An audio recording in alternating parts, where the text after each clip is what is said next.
Wach mari mogik Wilberforce. Sano kama yawango ka.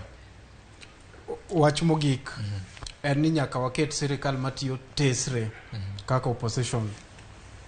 Ka waluongo wuoyo gi jopiny en gima katibo yienwa. Ok wadhi tamo Ruto kelo dongruok e piny Luo. Seche makoro wawuoyo gi jopiny owinjo miwa thuolo makendo ok owinjo miwa threat. Awinjo ka mwalimu wacho ni jogot dwa mondo kik wayud ber mar sirikal. Wachno kayiego en ni jogot onge gi party magi play kanyo. En ni jopiny koro saa ogik makoro nyaka waket jogi tesre, jogi be nyaka tinwa ma ok wadhi wagol chongwa piny ne gin. Okay.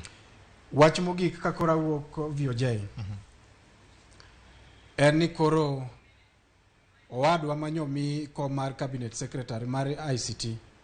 Koro we pogo duma gi oganda ne chiefs gi assistant chiefs kucha. Koro duog ku otitije nikech gimomiyo awacho kamano nya asefwenyo ne oduma manyipogo cha nyene na mar yenyo nikech ka koro kata TV jo mawuoyo gin ma japuonjo widi, gin ma former governor Migori, former senator, to gin duto te gi direct weche gi ne tinga. Mano koro giwe gidhi gitine jopiny nye oseyiergi. Erokamano. Erokamano. Erokamano. Mwalimu wach mari